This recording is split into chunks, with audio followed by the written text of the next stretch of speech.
the various graphical methods and list of graphical methods and how to construct those graphical methods. So that thing I will explain you. Okay, so let's start.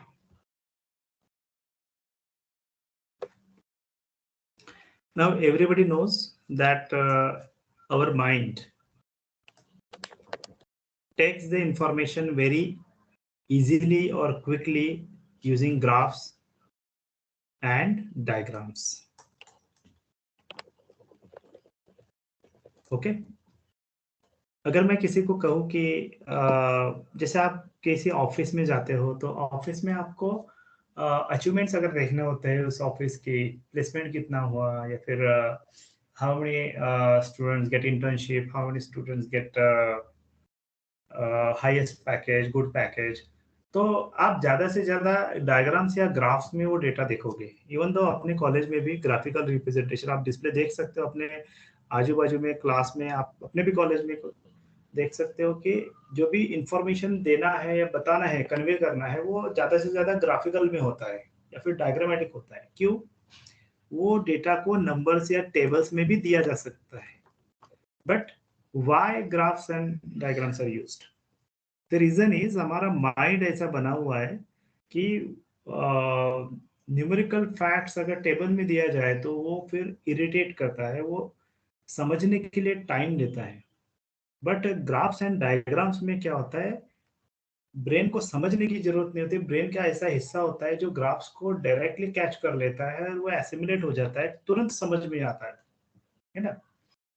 कि graph को pie chart दे, आपको अगर pie chart दिया हुआ है और वो regarding the percentage of boys and girls, है ना, या फिर percentage of student stream wise है कि बीएससी कंप्यूटर साइंस के कितने हैं, बीसीए के कितने हैं, बीबीए के कितने, आईबी के कितने हैं, बेसिक एनिमेशन के कितने, ऐसा अगर एक डेटा है तो वो टेबल में समझने में जितना टाइम लगेगा उससे फ्रैक्शन ऑफ मिनट में या फिर विद इन सेकेंड्स आपको वो ग्राफ थ्रू समझ में आ जाएगा। ओके, तो I request please mute your voice.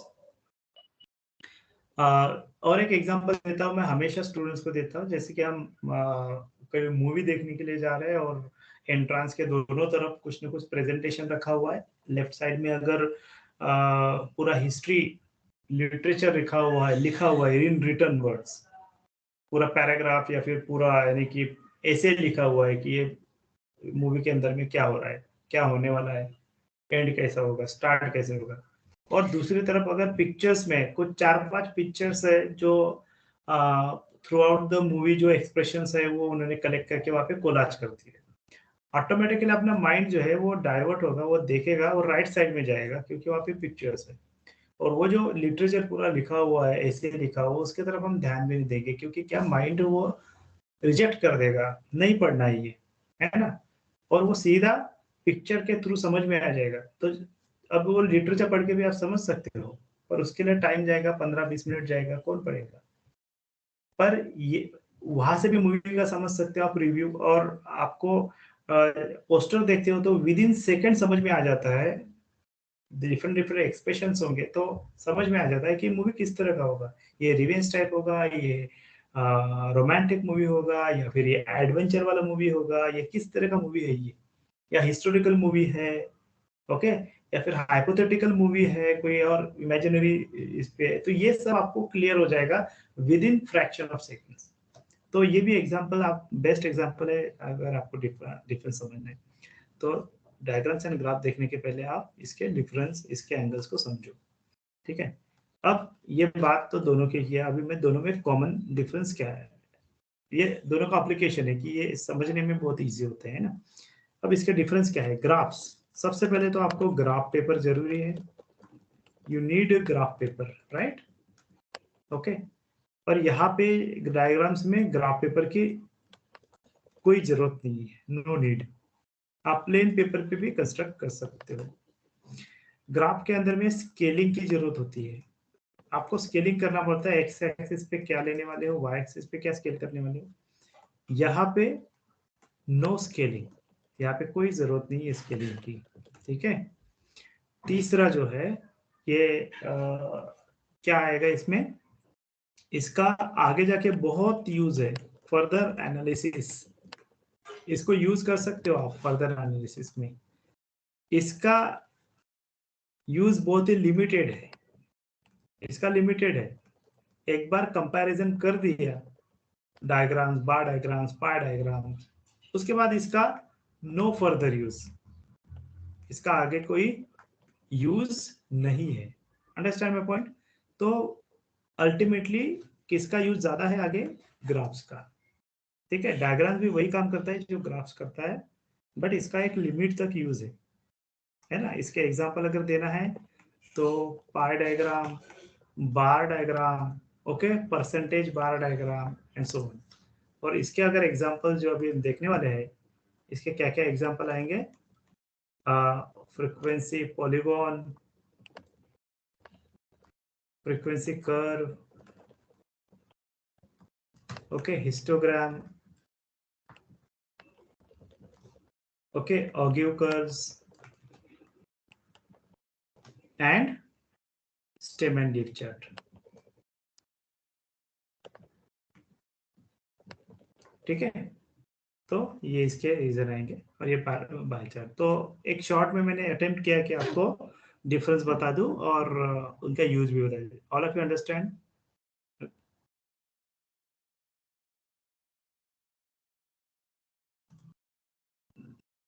Okay, thank you. अभी ग्राफिकल मेथड्स, अभी हम ग्राफ को देखते हैं।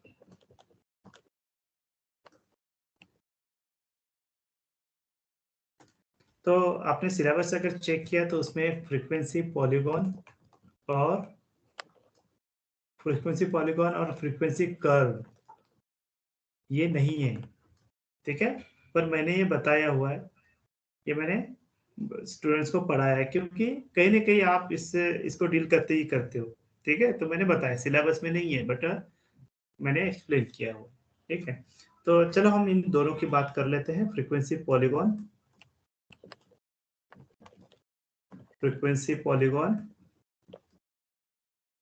And frequency curve.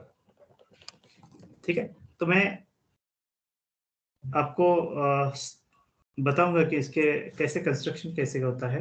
ओके, तो frequency polygon and frequency curve, इनका कंस्ट्रक्शन जो है ऑलमोस्ट सेम है।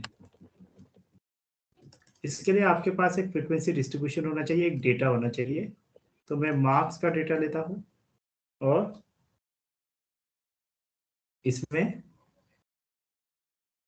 फ्रीक्वेंसी लेता हूं कुछ, तो 0 to 10, 10 to 20, 20 to 30 and 30 to 40, ये कुछ डेटा लेता हूँ। तो यहाँ पे फ्रीक्वेंसी इमेजिनरी 5, 12, 15 एंड सपोज 3 ले लेता हूँ। ठीक है, और यहाँ पे मैं मिड पॉइंट फाइंड आउट कर लेता हूँ क्योंकि मुझे जरूरत पड़ेगी।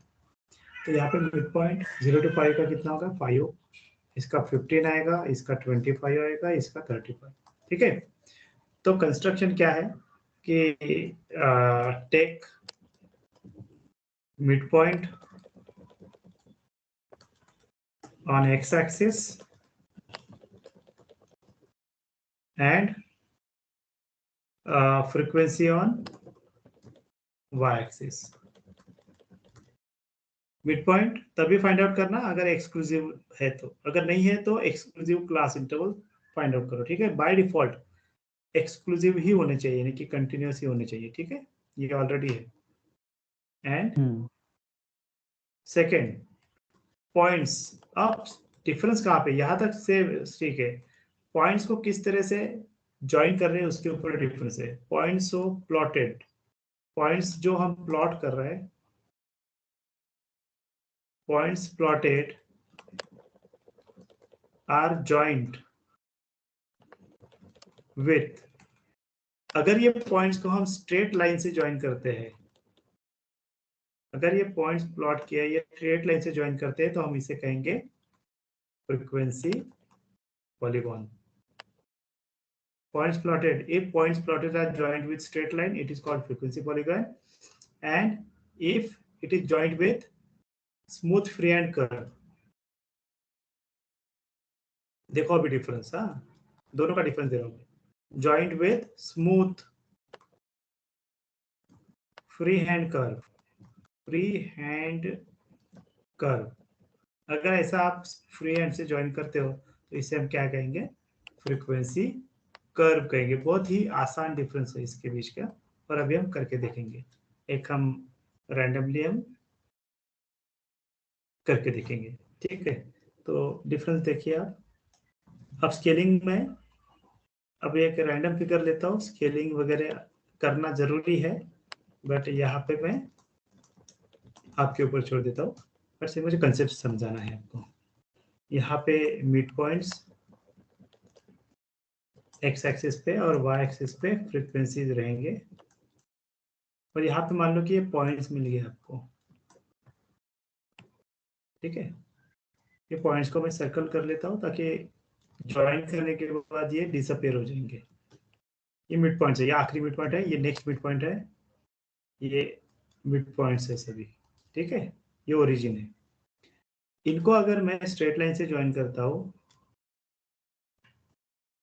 तो ये क्या बनेगा, और नेक्स्ट जो नेक्स्ट मिड पॉइंट के साथ विद फ्रीक्वेंसी 0, इनको क्लोज फॉर्म में रखने के लिए हम क्या करते हैं, पहला और आखिरी वाला पॉइंट हम पहला वाला तो ओरिजिन के साथ ज्वाइन करते हैं, और ये आखिरी वाला में नेक्स्ट मिड पॉइंट से विच ईच विद फ्रीक्वेंसी 0। इन दोनों की फ्रीक्वेंसी कैसे है, 0 है, तो ऐसे ज्वाइन करता हूँ। तो ये अगर स्ट्रेट लाइन से ज्वाइन किया मैंने तो फिर ये बन जाए, ये कहलाएगा फ्रीक्वेंसी पॉलीगॉन, ठीक है। अब फ्रीक्वेंसी कर्व को देखते हैं। सेम मेथड वही है, ठीक है। प्रॉपर स्केलिंग आपने लिया हुआ है, एक्स पे क्या है, वाई पे क्या है, ओके 0 ये वैल्यूज है, यहाँ पे मिड पॉइंट है, यहाँ पे same thing, same construction. But अभी क्या हो रहा है, यहाँ पे जो आपको मिड पॉइंट्स मिले हैं वो मिड पॉइंट को आप कैसे ज्वाइन कर रहे हो, आप स्मूथ फ्री हैंड कर्व से ज्वाइन कर रहे हो, ओके। यानी कि जैसे आप रंगोली ड्रॉ करते हो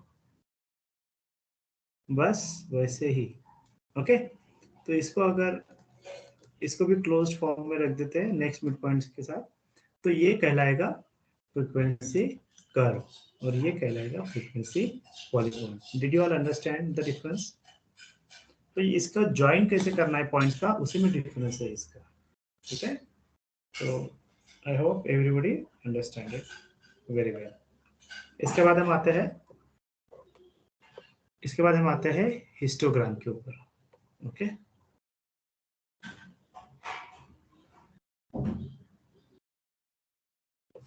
तो मैंने एक और कंसेप्ट आपको नहीं बताया, ऑगिव कर्व्स का क्यूमुलेटिव फ्रीक्वेंसी, तो मैंने बचा के रखा है ऑगिव कर्व्स के बाद मैं वो आपको बताने वाला हूँ, ठीक है। अभी मैं आपको एक्सप्लेन करूंगा हिस्टोग्राम, उसके बाद ऑगिव कर्व्स और उसके बाद स्टेम एंड लीफ चार्ट, और विद इन 15 मिनट्स अपना ये क्लास खत्म हो जाएगा।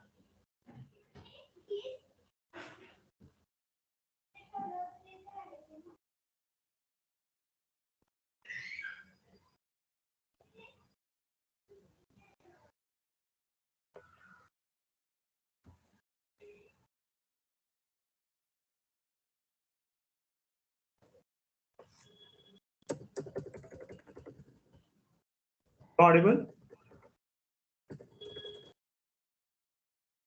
मेरी आवाज आ Yes. रही है? ओके।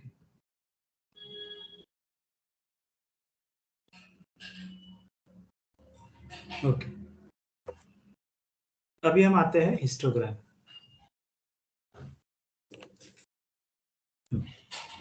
वेरी इंपॉर्टेंट,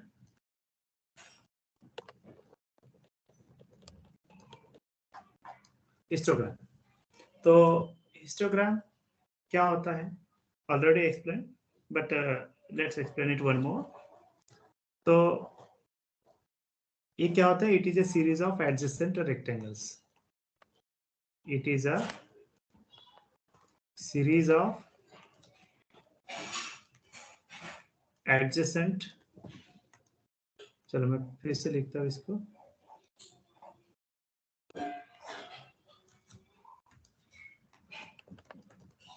हिस्टोग्राम क्या होता है, it is defined as, or it is a series of adjacent rectangles. Okay और इसको कैसे कंस्ट्रक्ट करते हैं? Take exclusive class interval. Okay, exclusive class interval on x-axis and frequency on y-axis. तो इसको कंस्ट्रक्ट कर सकते हैं. Points plotted are joint with rectangles. ठीक है, तो ये हिस्टोग्राम होता है. आपने ऐसा फिगर देखा होगा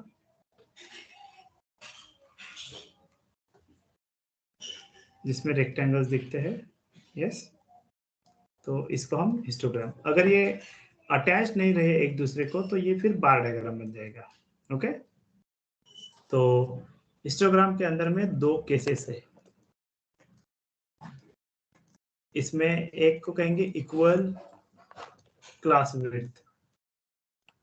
इक्वल क्लास विड्थ. ओके, तो इसमें क्या होता है कि हाइट जो होती है रेक्टेंगल्स की वो आप प्रोपोर्शनल टू क्लास फ्रीक्वेंसी ले लेते हो. यानी कि जिस क्लास की जितनी फ्रीक्वेंसी होगी उतनी उसकी हाइट होगी. ठीक है, तो क्लास फ्रीक्वेंसी.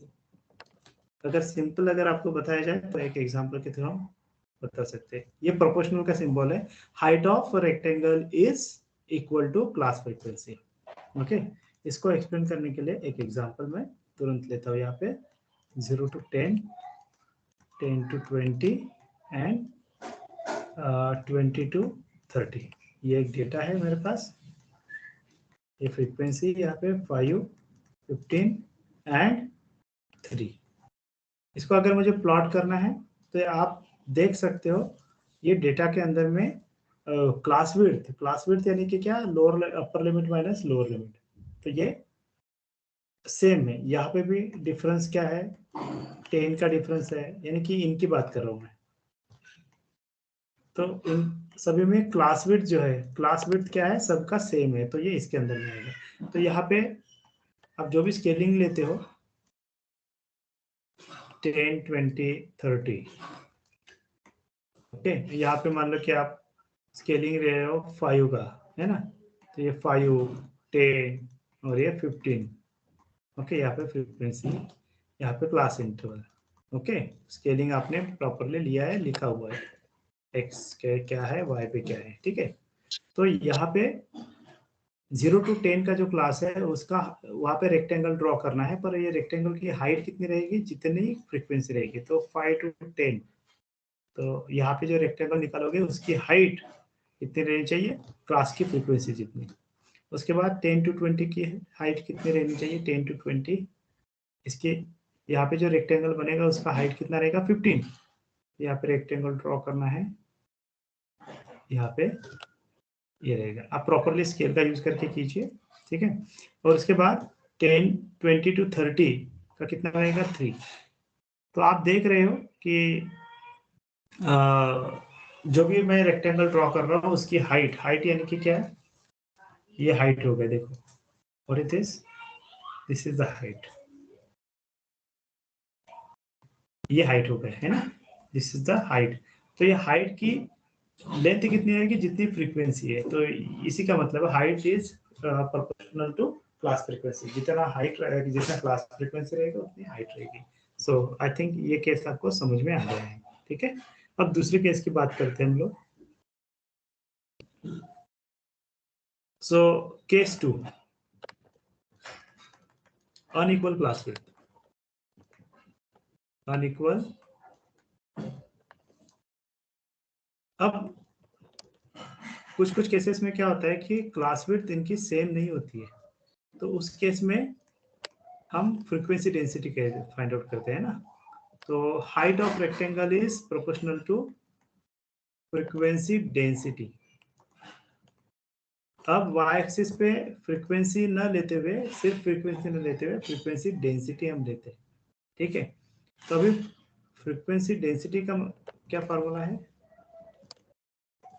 फ्रीक्वेंसी डेंसिटी का क्या फार्मूला है. फ्रीक्वेंसी डेंसिटी का फार्मूला हमने देखा है, class frequency upon class width. तो अभी एक्स एक्सिस पे आप क्लास इंटरवल्स लेते हो और वाई एक्सिस पे फ्रीक्वेंसी डेंसिटी लेते हो, ठीक है। तो एक एग्जांपल में यहाँ पे ड्रॉ करता हूँ, उसके थ्रू आप समझ सकते हैं।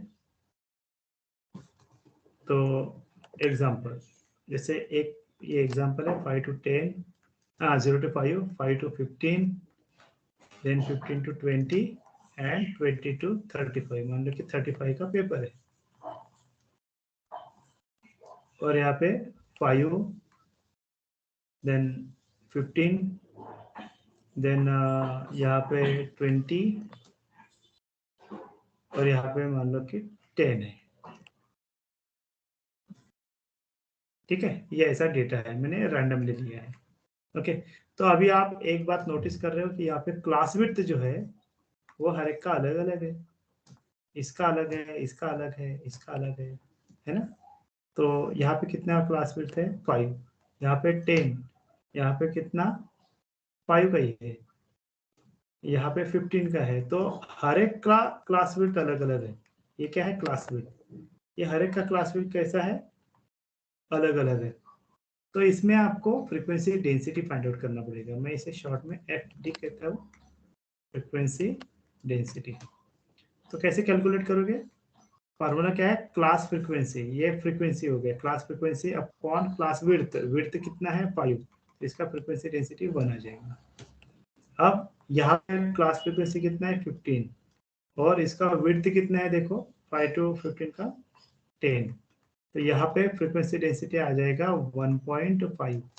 वैसे यहाँ पे 20 फ्रीक्वेंसी है और यहाँ पे क्या हो रहा है, डिफरेंस कितने का है 5, यहाँ पे बहुत ज्यादा है ना। एक काम करता हूँ मैं, थोड़ा सा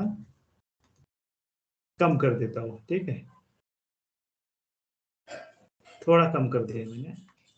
ओके, तो यहाँ पे अभी कितना आ जाएगा 2 आ जाएगा। Okay, as per data, data में कोई बदलाव नहीं करेंगे हम, जो क्वेश्चन में पूछेगा ऐसा पूछा और वहाँ पे डेटा रहेगा तो उसको कम ज्यादा नहीं करना है, ये अपने हाथ में है, तो मैंने ये इसको कम कर दिया। फिर बाद में 10 डिवाइडेड बाय, जैसे कि ये 15 आ रहा है तो मान लो कि 0.67 ऐसा समथिंग आएगा। तो ये फ्रीक्वेंसी डेंसिटी को अभी आपको प्लॉट करना है, ठीक है। तो watch carefully now.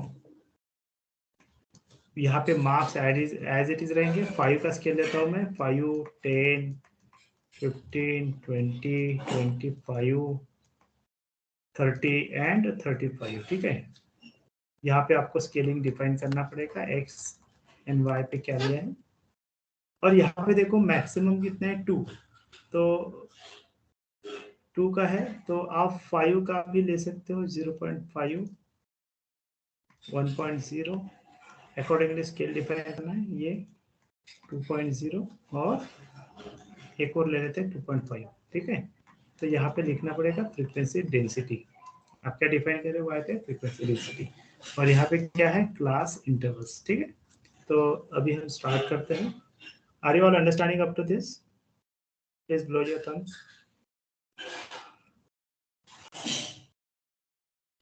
Okay, thank you. तो अभी हम यहाँ पे क्या करते हैं, प्लॉट करते हैं। अभी 0 to 5 का क्या है फ्रीक्वेंसी डेंसिटी 1, 0 to 5 का 1 है। तो यहाँ पे अभी जैसा क्लास विड्थ है वैसा ही इसका रेक्टेंगल्स आएगा, ठीक है। यहाँ पे कुछ ओवर राइटिंग हुआ है,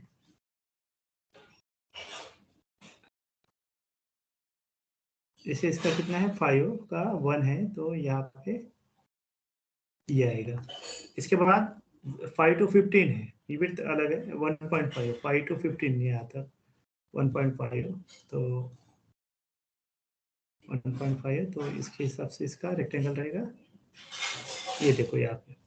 इसके बाद 5 to 20 का 2 है, 5 to 20 अगेन 5 2 है। तो पहले हमने 20 लिया था वहां पे तो वो 4 आ जाता था, है ना। 20 डिवाइडेड 5 तो ये और भी लंबा हो जाता था, यहाँ पे ऊपर तक यहाँ तक आ जाता था, इसलिए मैंने शॉर्ट किया। फिर लास्ट में 20 to 35 का 6.7, जस्ट अबाउ 0.5। तो डियर स्टूडेंट्स प्लीज नोटिस कि यहाँ पे ये भी हिस्टोग्राम का ही एग्जांपल है, बट यहाँ पे विड्थ कैसे है, सॉरी यहाँ पे रेक्टेंगल कैसे है, अनइक्वल विड्थ के है, कोई छोटा है कोई बड़ा है ना। ओके, तो आप ये नोटिस कर सकते हो इसके विड्थ। तो ये भी, तो यहाँ पे हमने फ्रीक्वेंसी डेंसिटी दिया है, तो चेंज कहाँ पे हो रहा है, इक्वल विड्थ में आप फ्रीक्वेंसी ले रहे हो वाई एक्सिस पे। ओके, यहाँ पे आप देख सकते हो, और अनइक्वल अगर है तो फ्रीक्वेंसी डेंसिटी आपको वाई एक्सिस पे लेना है। जैसा क्लास विड्थ रहेगा वैसा ही ये रेक्टेंगल्स प्लॉट होंगे, ठीक है। All of you understand? Then I start with the ogives. Okay, ogive curves. और आपको याद होगा मैंने क्यूमुलेटिव फ्रीक्वेंसी का कंसेप्ट आपको नहीं बताया है, ठीक है, तो वो अभी मैं बताने वाला हूँ। ओके, ऑग्यूज, ऑग्यूज को हम कहते हैं cumulative, just with in 5 minutes ये हो जाएगा क्लास अपना, cumulative frequency curve, cumulative frequency curve भी कहते हैं इसे, ठीक है। तो सबसे पहले हम देखेंगे कि क्यूमुलेटिव फ्रीक्वेंसी क्या होता है।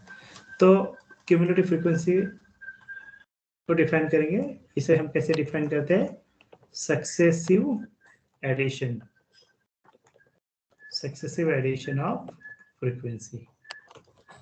क्या कहते हैं इसे, successive addition of frequency in a particular order. क्या कहते हैं, पर्टिकुलर ऑर्डर में ऐड करते हैं, या तो आप ऊपर से नीचे तक ऐड कर सकते हो फ्रीक्वेंसी को, या फिर नीचे से ऊपर तक, है ना।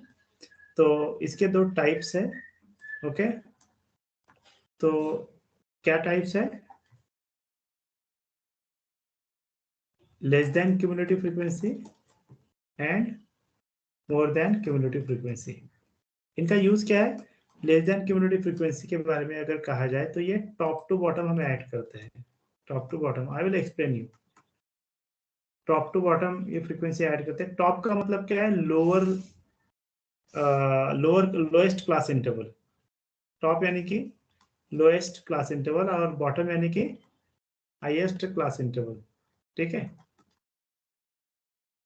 और एमसीएफ में क्या होता है कि आप बॉटम टू टॉप यानी कि हाईएस्ट क्लास इंटरवल, जैसे कि बॉटम में क्या होता है, देखो 0 to 10। अभी एग्जांपल मैं यहाँ पे लेता हूँ थोड़ा सा। Everybody remember we are studying the cumulative frequency, ठीक है। ओके, तो यहाँ पे देखो मैं एक डेटा लेता हूँ, 0 to 10, 10 to 20, 20 to 30, 30 to 40, ठीक है। एक और ले लेता हूँ 40 to 50। यहाँ पे मैंने फ्रीक्वेंसी लिखा, यहाँ पे LCF, यहाँ पे MCF ले लिया, ठीक है। तो यहाँ पे फ्रीक्वेंसी में मैं 2, 12, 25, 18 एंड 3 लिख लिया, ठीक है। I don't know, I have taken randomly data, और ये हो गया टोटल फ्रीक्वेंसी। तो एलसीएफ क्या कहता है, LCF is addition of frequency from top to bottom. तो टॉप, ये टॉप हो गया, यहाँ पे लोएस्ट सबसे छोटा क्लास इंटरवल है ना, और ये हो गया बॉटम। बॉटम यानी कि यहाँ पे सबसे आखिरी वाला क्लास इंटरवल, बराबर। Okay, understand. तो टॉप टू बॉटम। तो एलसीएफ में क्या होता है, फ्रीक्वेंसीज को हम टॉप से लेकर नीचे तक, बॉटम तक ऐड करते हैं और इसमें उल्टा करते हैं, यहाँ पे बॉटम टू टॉप करते हैं, ठीक है। तो अब देखते हैं इसका एलसीएफ कितना आएगा, 2। फिर ये 2 + 2 12, 14, 14 + 25 कितना आएगा, 39, 39 + 18 कितना आएगा, 57, और यहाँ पे 57 + 3 यहाँ पे 60 आएगा। ओके, तो ये 2, 14, 39, 57 एंड 60। एमसीएफ का कैसा है, एग्जैक्टली उल्टा। यहाँ पे फ्रीक्वेंसी ऐड करता है बट उल्टे क्रम से, 3, अब यहाँ पे 3 प्लस नेक्स्ट क्या है 18, तो यहाँ पे 21। अगर आप में से कोई बताना चाहते हैं तो बता सकते हैं। 21 to 25 कितना है? 46। 46 प्लस 12 कितना है?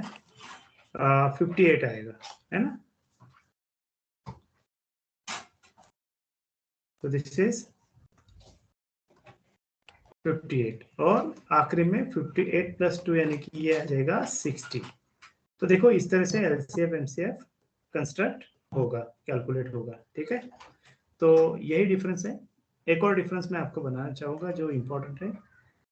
हमेशा आप एलसीएफ में अपर लिमिट या फिर अपर क्लास बाउंड्रीज को कंसीडर करते हो, और यहाँ पे लोअर लिमिट या लोअर क्लास बाउंड्री आप यूज करते हो, ठीक है। इसका रीजन क्या है, इसका इंटरप्रिटेशन देखो कैसा है। यहाँ पे देखो ये मार्क्स के बारे में होगा, तो देखो एलसीएफ में कैसे रीड करेंगे, लेस देन 0 तो नहीं बोलेंगे हम, लेस देन 10 कहते हैं ना, less than 20 14 student, less than 30 39 students and less than 50 all 60 student. तो यहाँ पे हमेशा हम अपर लिमिट लेते हैं। एमसीएफ के लिए क्या होता है, हम लोअर लिमिट लेते हैं, यहाँ से स्टार्ट करते हैं। हम ऐसे कहेंगे क्या, मोर देन 53 स्टूडेंट्स है, टोटल पेपर ही 50 का है, तो उसके ज्यादा किसी को नहीं मिल सकता ना। तो more than 40 there are 3 students, it sounds good. More than 30 21, more than 20 46 and more than 0 all 60 students। तो इसमें लोअर लिमिट या फिर लोअर क्लास बाउंड्री होते हैं, तो ये आपको याद रखना है। बाकी छोटे छोटे ऑब्जर्वेशंस है, जैसे कि एलसीएफ जो है उसका टोटल फ्रीक्वेंसी आपको आखिरी में मिलता है, वही एमसीएफ में टोटल फ्रीक्वेंसी यहाँ पे फर्स्ट क्लास टॉप में मिलता है आपको, ठीक है। एक तीसरा और एक ऑब्जर्वेशन है, अगर वैल्यूज अगर आप देखोगे एलसीएफ की तो वो इंक्रीजिंग ऑर्डर से दिखेंगी, ठीक है।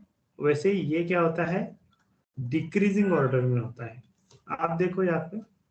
और एलसीएफ का, हाँ, अब मैं मुद्दे की बात पे आता हूँ। अब ऑगिव कर्व्स, तो ऑगिव कर्व्स क्या आता है, ऑगिव कर्व्स यानी कि क्यूमुलेटिव फ्रीक्वेंसी कर्व क्या होता है, it is the graphical representation of cumulative frequencies. तो अभी क्यूमुलेटिव फ्रीक्वेंसीज तो दो टाइप के है ना, एलसीएफ और एमसीएफ। तो ऑगिव्स के भी दो टाइम है, दो टाइप्स है, ओके। तो मैं बेटर वे ये फ्रेश पेज पे ले लेता हूँ, ठीक है, ठीक है। यहाँ पे यही पे कंटिन्यू कर सकते हैं। तो ऑगिव्स भी दो टाइप के हैं, है ना। तो पहला क्या है, लेस देन ऑगिव, पहला लेस देन ऑगिव, और दूसरा टाइप क्या है, मोर देन ऑगिव, अंडरस्टैंड, या फिर more than cumulative frequency, understand. Cumulative frequency curve यानी कि ऑगिव कर्व, ओके।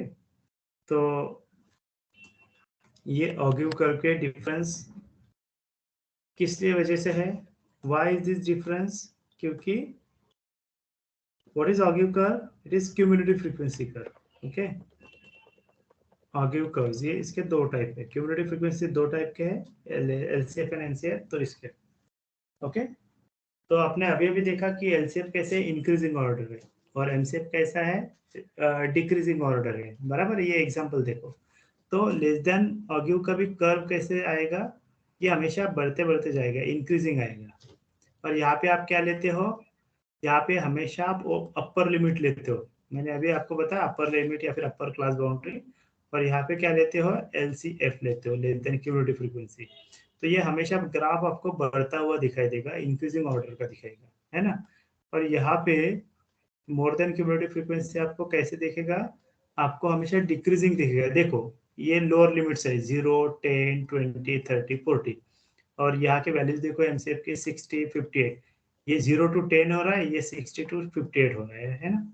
फिर 10 to 20 और ये 58 से 46, तो कैसे अपोजिट है ना। तो मोर देन ऑगिव में क्या होता है, लिमिट्स बढ़ता है तो एमसीएफ घटता है, और ये ऑगिव कर्व में क्या होता है, ये लिमिट्स भी बढ़ता है, अपर लिमिट भी बढ़ता है और एलसीएफ भी बढ़ता है। आप देख सकते हो 10 2 20 14 30 39 40 57 50 60, तो जैसे जैसे x के वैल्यू यानी कि ये अपर लिमिट बढ़ रहा है, वैसे वैसे LCF की वैल्यू भी बढ़ रहा है, यानी कि ये हम अपर लिमिट और ये LCF कह सकते हैं। तो अपर लिमिट बढ़ रहा है, LCF भी बढ़ रहा है। पर यहाँ पे क्या हो रहा है, यहाँ पे लोअर लिमिट बढ़ रहा है और MCF क्या हो रहा है, वो घटते जा रहा है ना। तो आपको इस तरह से ग्राफ में उल्टा, इन दोनों का नेचर कैसे रहेगा, उल्टा यानी कि अपोजिट रहेगा, है ना। Okay, so did you all understand this? So please blow your Thums. तो ये अभी मैंने बताया लेस देन ऑगियो और मोर देन ऑगियो। तो अगर आपको कंस्ट्रक्ट करके देखना है तो आप ये प्लॉट भी कर सकते हो, ठीक है। तो अभी यहाँ पे एग्जाम्पल्स मैन्युअली एग्जाम्पल आपको यहाँ पे एक्सप्लेन करना है या इतना काफी है आप लोगों के लिए? You will understand?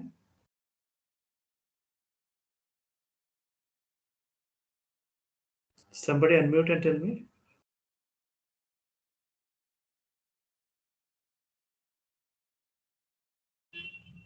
ओके, तो लेस देन ऑगिव समराइज कर लेते हैं। लेस देन ऑगिव क्या है, इंक्रीजिंग नेचर का रहेगा।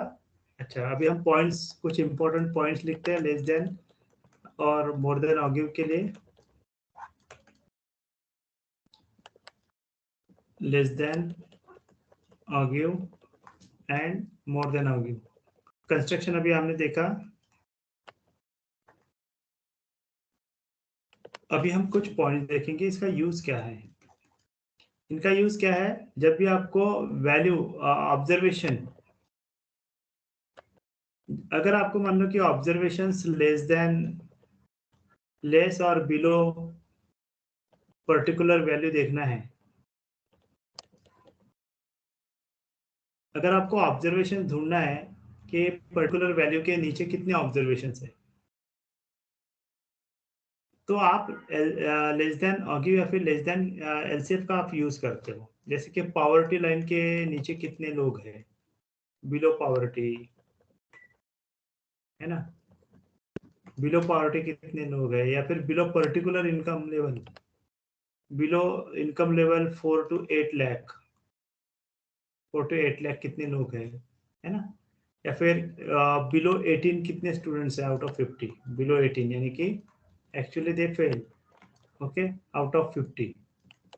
तो आउट ऑफ 50 बिलो 18 कितने हैं, ये चीजें अगर आपको देखना है तो आप लेस देन ऑगिव या फिर लेस देन एलसीएफ का आप यूज करके लेस देन ऑगिव कंस्ट्रक्ट करोगे, ठीक है। तो जब आपको ऑब्जर्वेशन मोर देन का क्या यूज होता है, जब आपको मोर देन और ग्रेटर देन ऑब्जर्वेशन देखने होते हैं, more than particular value, more than particular value अगर आपको ऑब्जर्वेशन कितने देखना है तो आप मोर देन ऑगिव या फिर more than cumulative frequency curve का यूज करते हैं, एनसीएफ कर्व का। एग्जांपल अगर देना है तो अबव अबव रिच क्लास कितने लोग हैं, यानी कि पुअर, मिडिल क्लास और रिच, ऐसे 3 कैटेगरी अगर बनाते हैं, एक इनकम लेवल दे देते हैं कि income level above 10 lakh is rich. 10 lakh क्या है, एनम, ओके, 10 लाख के ऊपर जिनका इनकम है या फिर 15 लाख के ऊपर जितना इनकम है वो रिच क्लास में। तो कितने लोग हैं जो 100% का सर्वे हुआ, 100 फैमिलीज का सर्वे है, उसमें से कितने लोग हैं जिनका इनकम 10 लाख से अबव है, तो वो रिच क्लास में आ जाएंगे, ठीक है। उसके बाद how many are income level, ये तो अभी मैंने एक्सप्लेन किया है। जैसे कितने लोग पास हुए, ओके, तो पास कितने स्टूडेंट्स हुए, तो ये देखने के लिए अबव 18 देखना पड़ेगा आउट ऑफ 15, तो ये पास हो गए। तो ऐसे जगह पे हम क्या कर रहे हैं कि एलसीएफ और ये कंसेप्ट को हम यूज कर रहे हैं। तो देखो, meaning is very simple. Less than ogive का आप use below particular observation, below particular value कितने ऑब्जर्वेशन है देखने के लिए होता है, और मोर देन ऑगिव फिर मोर देन क्यूमुलेटिव फ्रीक्वेंसी का यूज जो है वो अबव पर्टिकुलर वैल्यू कितने ऑब्जर्वेशन है वो देखने के लिए होता है। इसमें सबको क्लियर है ये less than and more than ogive? If it is clear, please blow your thumbs. And now we'll see the stem and leaf chart. Okay, this is also very important. Thank you, guys, for your quick response. I hope this lecture is benefiting you, and I will be the most happy person if it is benefited to you. Okay. उसके बाद हम आखिरी जो graphical method है उस पे आते हैं, stem and leaf chart, very important.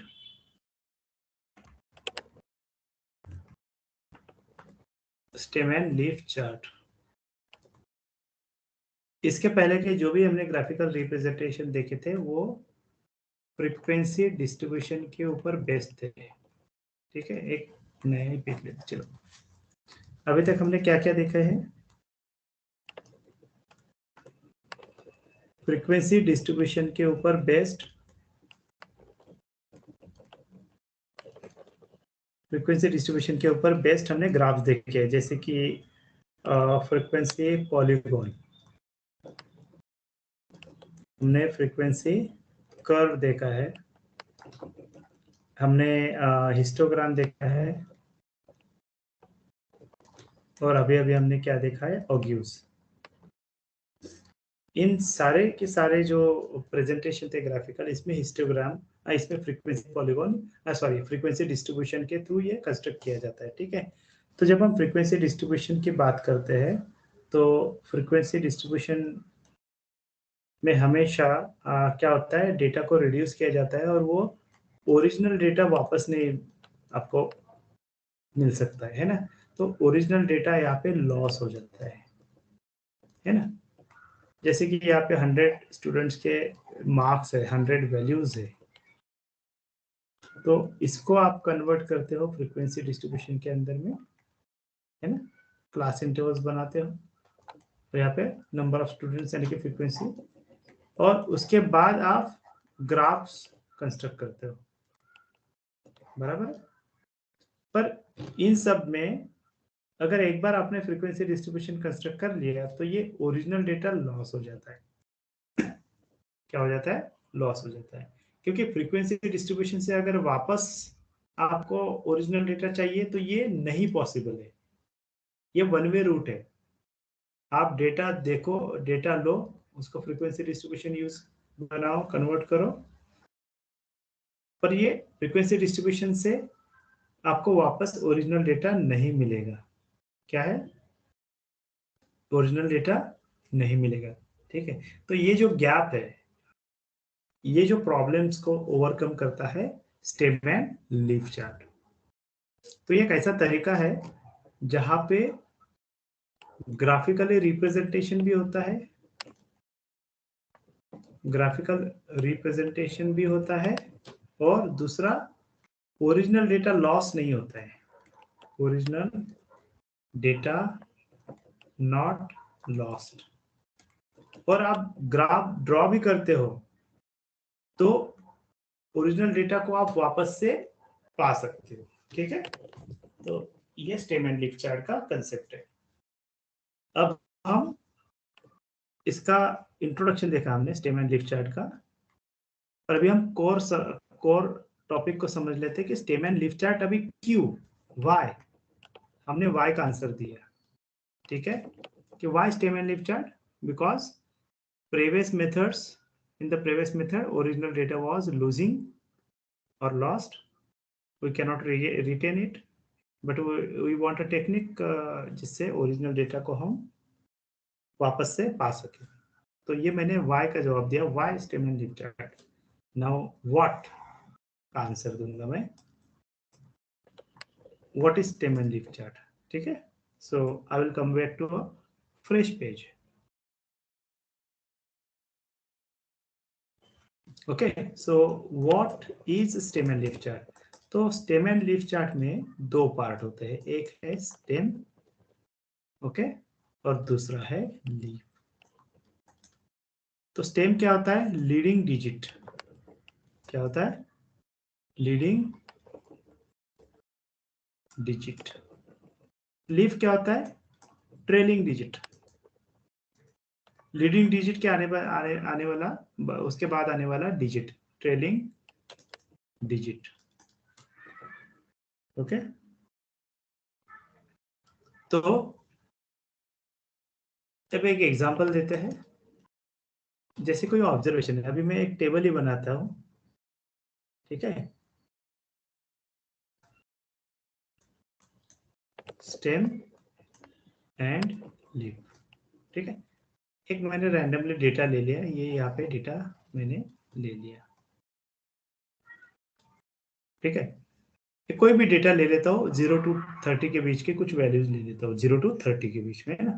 तो 0 1, अभी 0 1 तो मैंने लिख लिया, पर चलो लेते हैं 28 29 13 14 17 5 18 11 12 7 5 अगेन 6, ओके 29, यहाँ पे 30, ओके एंड 26, कुछ वैल्यू लिए। तो यहाँ हर एक वैल्यू क्या है, ऑब्जर्वेशन है। तो यहाँ पे देखो ये 1 by 1 देखते हैं। तो स्टेम क्या है, लीफ क्या है। तो मैंने क्या किया, leading digit and leaf is the trailing digit. तो अभी 28 के अंदर में क्या नंबर्स है, 2 and 8, ठीक है। तो लीडिंग डिजिट यानी कि ये हो गया स्टेम, और इसके बाद आने वाला जो है वो है लीफ। तो हम कैसे लिखते हैं, यहाँ पे स्टेम लिखते हैं, यहाँ पे लीफ यहाँ पे रहेगा, ठीक है, दोनों पार्ट में। उसके बाद दूसरा नंबर ले लेते हैं 29। तो यहाँ पे 2 ऑलरेडी है, या फिर आपको स्टेम देखना पड़ेगा। यहाँ पे कहाँ से कहाँ तक है, मिनिमम वैल्यू 5 है, और यहाँ पे कितना है 29 आखिरी वैल्यू है। तो 5, अब 2 डिजिट चाहिए, तो 5 को हम 0 5 भी ले सकते हैं ना। तो स्टेम कितने हो गए अभी, 0 1 2 एंड 3, ठीक है, 0 1 2 3, 0 1 2 3। ये मैंने पहले ही करके रखा ताकि अपने को अच्छा सा डायग्राम मिले, ठीक है। तो 0 1 2 3, देखो अभी मिनिमम वैल्यू 5 है, मैक्सिमम ये है ना। यहाँ पे हाँ सॉरी, मैक्सिमम 30 है, मैक्सिमम क्या है 30 है। तो मैक्सिमम, तो स्टेम यानी कि लीडिंग डिजिट जो हाईएस्ट प्लेस पे है वो स्टेम, उसके बाद का सब लीफ हो जाएगा। तो अभी 28 आया, तो 28 में कहाँ पे लिखूंगा, यहाँ पे लिखूंगा। और 2 नंबर्स यहाँ पे जो भी आएंगे वो एक के नीचे एक आएंगे, और डिस्टेंस उनका सेम रहेगा, ये ध्यान रखना है। अभी 29 कहाँ पे आएगा, यहीं पे आएगा। 13 कहाँ पे आएगा, यहाँ पे आएगा। 14 कहाँ पे आएगा, यहीं पे आएगा, ओके।